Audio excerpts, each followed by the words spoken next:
بسم اللہ الرحمن الرحیم۔ السلام علیکم ورحمۃ اللہ وبرکاتہ۔ ناظرین کرام، بلی ایک پالتو جانور ہے، حالانکہ ایک حرام جانور ہے، لیکن اس کے ساتھ ساتھ حسن سلوک سے پیش آنے کی تاکید کی گئی ہے۔ حدیث مبارکہ میں آتا ہے کہ نبی کریم صلی اللہ علیہ وآلہ وسلم نے فرمایا کہ ایک عورت جس نے بلی کو قید کیا پھر اسے بھوکا ہی مار دیا، جس پر اس عورت کو جہنم کا عذاب ہوا۔ فقہاء کرام فرماتے ہیں کہ بلی کو گھر میں رکھنا مفید ہے، کیونکہ یہ گھر میں پیدا ہونے والے کیڑے مکوڑے چوہے وغیرہ کو کھا جاتی ہے۔ ایک طرف اسلام نے بلی کو حرام قرار دیا ہے، دوسری طرف اسلام نے اس جانور کے ساتھ اچھا سلوک کرنے کا بھی حکم دیا ہے۔ حضرت ابو ہریرہ رضی اللہ تعالی عنہ، جن کا اصل نام عبد الرحمن تھا، آپ کو بلیاں رکھنے کی وجہ سے ابو ہریرہ کہا جاتا ہے۔ ایک دفعہ حضرت ابو ہریرہ رضی اللہ تعالی عنہ نے دیکھا کہ ایک بلی کو سخت گرمی لگ رہی ہے اور وہ دیوار کے ساتھ مس ہو کر بیٹھی ہوئی ہے، تو حضرت ابو ہریرہ رضی اللہ تعالی عنہ نے فوراً اس بلی کو پکڑا اور اپنی آستین کے نیچے چھپا لیا۔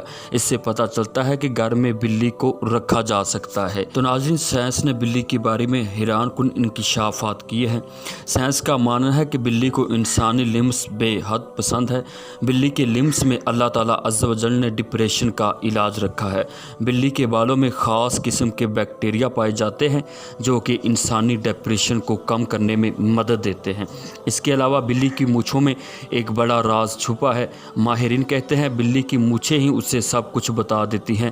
وقت، فاصلہ اور اندھیرے میں کسی چیز کا تعین کرنا، کسی چیز پر حملہ کرنا، یہ سب کچھ بلی کی مونچھیں ہی اسے بتا دیتی ہیں۔ علامہ ابن عساکر رحمۃ اللہ علیہ نے اپنی تاریخ دمشق میں ایک واقعہ نقل کیا ہے کہ حضرت شبلی رحمۃ اللہ علیہ کا جب وصال ہوا تو ایک شخص نے آپ رحمۃ اللہ علیہ کو خواب میں دیکھا اور کہا کہ اللہ تعالیٰ عز و جل نے آپ کے ساتھ کیا معاملہ کیا ہے۔ حضرت شبلی رحمۃ اللہ نے فرمایا کہ اللہ تعالیٰ نے مجھے میری نماز عبادت کی وجہ سے نہیں بخشا اور نہ ہی میرا کوئی عمل کام آیا، بلکہ بلی کے ایک بچے پر رحم کرنے کی وجہ سے مجھے نجات دی ہے۔ ایک دفعہ میں بغداد کی گلیوں میں سے گزر رہا تھا کہ سردی کا موسم تھا۔ میں نے وہاں گلی میں ایک بلی کا بچہ دیکھا جو کہ سردی کی شدت سے کانپ رہا تھا۔ میں نے فوراً اسے وہاں سے اٹھایا اور سردی سے بچا لیا۔ بس اسی عمل کی وجہ سے اللہ تعالیٰ نے مجھے بخش دیا ہے۔ تو ناظرین کرام، مورخین لکھتے ہیں کہ ایک دفعہ نبی کریم صلی اللہ علیہ وآلہ وسلم صحابہ کے ساتھ کہیں سفر پر جا رہے تھے۔ آپ کو رستے میں ایک بلی ملی جو کہ حاملہ تھی۔ نبی کریم صلی اللہ علیہ وآلہ وسلم وہیں رک گئے اور ایک صحابی سے فرمایا کہ اس بلی کو اٹھاؤ اور اسے واپس ہمارے گھروں کی طرف لے جاؤ، اس کا خیال رکھنا جب تک بچے کو جنم نہیں دے دیتی۔ اس کے بعد نبی کریم صلی اللہ علیہ وآلہ وسلم نے اس بلی کا نام معزہ رکھا۔ تو ناظرین کرام، امام ابو یوسف رحمۃ اللہ علیہ کے حالات میں ایک روایت ملتی ہے کہ حضرت عائشہ رضی اللہ تعالی عنہ سے مروی ہے کہ نبی کریم صلی اللہ علیہ وآلہ وسلم کے پاس ایک دفعہ بلی آئی تو آپ صلی اللہ علیہ وآلہ وسلم نے اس کے لیے پانی کا برتن جھکا دیا جس سے وہ پانی پی لیتی۔ پھر اس کے بعد آپ صلی اللہ علیہ وآلہ وسلم نے اس بلی کے بچے ہوئے پانی سے وضو کیا۔